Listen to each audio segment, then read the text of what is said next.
Hai semuanya, ketemu lagi di Republik Madiun Channel. Di video kali ini Eva akan menjelaskan secara detail 8 alasan kenapa suami atau istri itu berselingkuh. Perselingkuhan kan banyak terjadi di masyarakat ya. Ada berbagai macam alasan ya. Mungkin ada yang bertanya-tanya, udah hidupnya kaya, memiliki segalanya, pokoknya perfect banget. Tapi kenapa sih salah satunya kok masih ada yang selingkuh? Ada satu lagi kasus, mungkin hidupnya nggak terlalu kaya banget, nggak miskin banget, pas-pasan, tetapi masih berselingkuh. Malah yang lebih parah lagi, udah hidupnya pas-pasan, suaminya banting tulang atau mungkin istrinya yang banting tulang, tetapi salah satu masih berselingkuh. Lalu apa sih yang mereka cari dari perselingkuhannya itu? Dan alasan apa aja sih yang menjembatani seseorang itu untuk mengambil jalan perselingkuhan? Tentu kita tidak ingin dong kalau punya pasangan itu berselingkuh. Di sini saya akan menjelaskan secara detail ya 8 alasan kenapa suami atau istri itu berselingkuh. Alasan yang pertama adalah keadaan rumah tangga yang tidak kondusif alias tidak nyaman. Mungkin tinggal di rumah mertua jadi apa-apa itu serba tidak bebas, atau merasa terkekang, mungkin istri yang merasa terkekang atau suami yang merasa terkekang sehingga membuat dia itu mengarah ke perselingkuhan. Dan alasan yang kedua adalah percekcokan yang terus-menerus. Namanya rumah tangga kan enggak selamanya mulus seperti rel kereta api. Pasti ada galanya, pasti ada semak dan belukarnya. Pasti ada cobaan yang akan menghalangi sebuah kebahagiaan. Kalau yang namanya cekcok dalam rumah tangga itu kan pasti ya, namanya dua insan, dua lain jenis, satu laki-laki dan satu perempuan untuk menyatukan prinsip itu tentunya sangat sangat gimana ya, susah banget ya. Namanya dua prinsip, dua jenis kelamin disatukan untuk mengambil jalan tengah. Jadi harus ada salah satu yang mengalah. Mungkin cekcok masalah anak kek, masalah nggak cocok, masalah cara mendidik anak, mungkin masalah sepele, masalah makanan atau masalah baju, atau itu bisa mengarah ke percekcokan. Kadang masalah yang sepele itu bisa membuat runyam, yaitu percekcokan yang terus-menerus. Kalau salah satu ada yang mengalah, tentu percekcokan bisa dihindari. Dan alasan yang ketiga adalah kurangnya perhatian. Namanya suami atau istri sama-sama makhluk ciptaan Tuhan ya. Nggak istri aja yang harus diperhatikan, tetapi laki-laki atau seorang suami itu juga perlu diperhatikan. Perhatian dari hal-hal yang kecil itu harus diperhatikan juga ya. Jangan sibuk dengan urusan masing-masing, lalu lupa akan memperhatikan.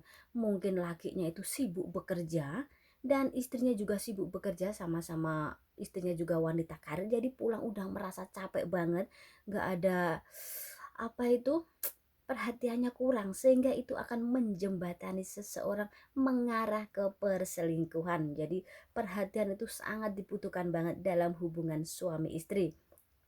Dan alasan yang keempat adalah komunikasi yang meregang. Mungkin karena kesibukannya yang terlalu padat sehingga komunikasinya kurang intens. Mungkin suaminya berangkat pagi pulang malam, sampai rumah udah males alias ogah-ogahan komunikasi dengan istri. Begitu juga sebaliknya. Mungkin istri yang sibuk bekerja, suami juga sibuk bekerja, sampai rumah juga sama-sama capek. Anak itu sudah dipercayakan kepada asisten rumah tangga alias pembantu. Jadi mereka sampai rumah itu sudah langsung ketemu di ruang makan, makan bareng, udah habis itu sama-sama capek, langsung tidur, nggak ada komunikasi yang romantis sedikit, bertanya sedikit, komunikasinya yang biasanya sangat harmonis, sangat hangat jadi berkurang karena sama-sama sibuk bekerja. Jadi komunikasi itu sangat penting banget dalam hubungan suami istri. Mungkin kurangnya komunikasi itu juga membuat sang laki itu berselingkuh, atau mungkin sebaliknya sang istri yang berselingkuh. Dan alasan yang kelima adalah faktor ekonomi. Mungkin karena suaminya itu tidak mampu memenuhi semua kebutuhan istri, dan istrinya itu mungkin juga tergoda dengan lelaki lain, akhirnya berselingkuh lalu dapat uang. Atau mungkin sebaliknya, ekonominya yang pas-pasan, mungkin istrinya kerja di luar kota lalu suaminya menjaga anak di rumah, kan jadi suaminya merasa kesepian atau istri yang di rumah merasa kesepian, lalu tergoda dengan wanita lain dan akhirnya menjurus ke perselingkuhan. Jadi faktor ekonomi itu menduduki peringkat yang kedua ya. Jadi ekonomi, jadi sebelum menikah tata dulu ekonominya, setidaknya itu punya masa depan yang cerah ya. Ada investasi, setiap bulan tuh ada pemasukan, karena yang namanya sudah menikah itu pasti ekonomi sangat dituntut banget, apalagi kalau sudah dikarunia momongan, pasti tuntutan ekonomi itu sangat tinggi banget ya. Namanya hidup sekarang apa-apa kan perlu uang, segala sesuatu perlu uang.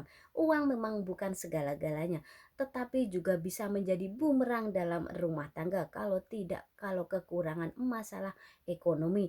Dan alasan yang keenam adalah ketidakpuasan saat berada di atas kasur. Jadi alasan yang keenam, kenapa seorang laki-laki atau perempuan itu berselingkuh, mungkin urusan ranjang saat berhubungan intim itu kurang puas. Mungkin dari pihak sang laki atau suaminya saat begituan itu kurang puas dengan istrinya, atau mungkin sebaliknya istrinya yang saat begitu itu kurang puas terhadap adegan ranjang suaminya. Jadi saat berada di atas kasur, suami istri itu harus terbuka, maunya bagaimana, pengennya bagaimana, pengen durasinya bercintanya itu lama atau enggak. Kalian harus mengungkapkan secara terbuka dengan pasangan. Masalah seks itu yang di dalam rumah tangga itu kelihatannya sepele banget, tetapi kalau kurang, salah satu itu kurang puas, pasti salah satunya akan berselingkuh. Itu kalau satunya itu imannya juga 50-50, mungkin lakinya imannya juga tipis banget, sang wanita juga iya, jadi kurang puas sedikit lalu mencari kepuasan di luar sana. Jadi dari pihak wanita dan dari pihak laki-laki, suami istri sama-sama terbuka saat berhubungan seks. Kepengennya bagaimana, maunya gimana, atau mungkin saat berhubungan seks itu gayanya monoton itu aja ya, kepengen gimana ya diungkapin ke lakinya, terbuka dengan istrinya. Atau mungkin gaya bercintanya itu di rumah aja sehingga kedua belah pihak itu merasa boring. Ya kalian cari cari suasana baru ya, nginep di hotel berdua dengan pasangan kalian, lalu anaknya ditinggal di rumah dulu atau dititipkan ke orang tua atau mertua sebentar. Jadi walaupun sudah memiliki momongan, namanya hubungan ranjang itu tidak bisa dihentikan. Kayak orang makan ya, namanya orang makan kan setiap hari harus makan. Begitu juga hubungan seks dalam suami istri. Dan alasan yang ketujuh kenapa seseorang itu berselingkuh, yaitu mungkin dia tidak puas dengan satu pasangan, atau mungkin mereka itu salah satu itu tidak bisa setia dengan satu pasangan. Mungkin sang suami itu memang tipikalnya itu mata jelalatan, gak bisa setia dengan satu istri, atau mungkin dia itu memang mania seks, jadi harus berhubungan seks itu gak bisa puas dengan satu istri, ada yang seperti itu. Atau mungkin dari pihak wanita itu memang mungkin wanitanya yang tidak bisa setia dengan satu laki-laki, atau mungkin dia wanitanya itu memang tidak bisa menjaga kesetiaan atau kepercayaan seorang suami. Jadi eh, kesetiaan dalam rumah tangga itu sangat penting banget. Jadi kedua belah pihak kalau tidak ingin terjadi perselingkuhan, ya jaga komitmen kalian, saling setia. Dan kalian namanya rumah tangga itu kan gak ada yang sempurna, namanya istri di mata suami juga gak mungkin sempurna, begitu juga sebaliknya. Kita mau mencari yang sempurna, mau munyer-munyer seluruh dunia, ya gak bakal ketemu yang namanya suami atau istri yang sempurna. Segala kesempurnaan itu kita ciptakan berdua dengan pasangan kita. Kalau ada masalah, ya segalanya dirembuk berdua, ada dialektika antara suami istri, sehingga semua permasalahan itu yang runyam itu bisa hilang dengan cara kalian komunikasi, caranya memecahkan kalian berdua bagaimana. Dan alasan yang terakhir, alasan yang kedelapan, kenapa suami atau istri itu berselingkuh adalah kurang dewasanya dalam menyikapi persoalan. Mungkin ada masalah sedikit gitu aja langsung minggat atau keluar dari rumah, langsung mencari kepuasan di luar sana. Atau mungkin dari pihak istrinya ada masalah sedikit langsung pergi ke rumah orang tua, lalu ngadu, lalu nggak cocok sama suamiku, nggak cocok begono begini dia orangnya. Yang namanya rumah tangga itu, namanya persoalan itu pasti akan datang Namanya persoalan kan pasti akan datang bertubi-tubi, nggak mungkin dong sebuah rumah tangga itu nggak ada masalah sama sekali, itu sebuah impossible ya.